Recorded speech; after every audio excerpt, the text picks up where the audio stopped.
White House says President Biden will travel to the Middle East next month, making stops in Israel, the West Bank, and Saudi Arabia. His stop in the Saudi capital potentially shaping his administration's goals in the region over the next 2 years. Washington correspondent Kelly Meyer is live at the White House. And Kelly, this trip comes just a year after the president vowed to make the Kingdom of Saudi Arabia a pariah. That's right, Nicole, and that's what makes this announcement and this trip so controversial. But the White House says it is trying to reestablish its relationship with the kingdom, boosting Saudi oil production in hopes of bringing down those gas prices here at home. Today, the White House confirming President Joe Biden is set to visit oil-rich Saudi Arabia next month. A controversial stop in the kingdom Biden once promised to make a pariah after the brutal killing and dismembering of the Washington Post journalist Jamal Khashoggi in 2018, which U.S. intel found came at the command of Saudi Crown Prince Mohammed bin Salman, also known as MBS. The kingdom confirming the visit today, saying the Crown Prince and President Biden will hold official talks. The initial White House announcement didn't mention a meeting between the two, but officials later said the president is planning to, quote, see the Crown Prince.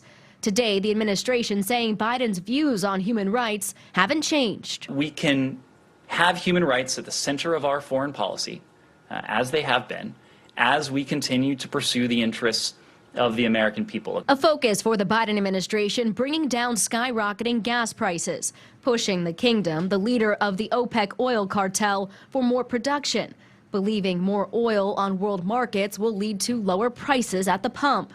Republicans calling out the president for turning to other countries rather than solving the problem from here at home. He's going to Venezuela and Saudi Arabia, pleading with communists and human rights violators to bail him out of a problem that he caused. Before heading to Saudi, the president will visit Israel and the Palestinian leadership in what he says is a mission to promote peace in the Middle East. Kelly Meyer, NewsNation, the White House.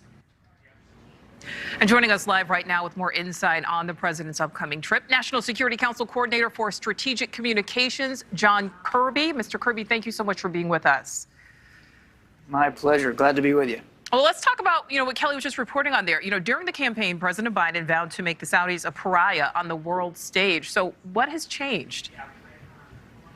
Well, I think it's more critical to talk about what hasn't changed, and what hasn't changed is that we have a long-standing strategic partnership with the Saudis going back 80 years. Their pilots and our pilots flew against targets, ISIS targets in Iraq and Syria. Their sailors, their ships sail every day with our sailors and our ships in the Arabian Sea and Arabian Gulf. I mean, there's a long-standing relationship here that's built on a lot of shared mutual national security interests, whether it's counterterrorism, the threat of Iran, climate change, the war in Yemen. There's a lot to talk about in the scope of this relationship. Well, Mr. Kirby, what role does the skyrocketing price Americans right now are paying at the pump play into this decision to go to Saudi Arabia? This was a trip that honestly has been being planned for months and is not directly related to the price of gasoline here in the United States. That said, Saudi Arabia is a major oil producer, of course, and they are now chairing OPEC plus 3, which has already increased some production here for July and August. So absolutely, oil production will be on the agenda when the president goes, but he's going really in the context of the summit of the Gulf Cooperation Council to talk about regional issues that affect all of us, all the 9 states that will be represented there and the United States as well. As I said, counterterrorism, Iran, Yemen, climate change, and of course, energy is going to be on the agenda. But this trip was planned months ago and is not related to specific prices at the pump. Okay, so if the trip was planned months ago, then will the president be, raising the point of the Khashoggi killing as well as the Saudis' record on human rights when he does meet with the Crown Prince? There's not a discussion that the president doesn't have with foreign leaders around the world where he doesn't bring our values to the table. And it is very common and very typical for him and for other leaders inside this administration to raise our concerns about human rights when we are visiting with counterparts all over the world. That's what friends can do. Friends can talk about some of these difficult issues. I don't want to get ahead of specific items on the president's agenda, but clearly he will absolutely reinforce our commitment to human and civil rights. And while we have you, Mr. Kirby, we'd like to talk about WNBA star Brittany Griner. There are reports today her detention in Russia has now been extended for a second time. Can you tell us what the administration is doing to help her and if the Russians are cooperating or at least working with you? We've been very clear, committed to getting her released and home as fast as possible. And I can assure you that across the administration, we're working every possible vehicle and venue to do that.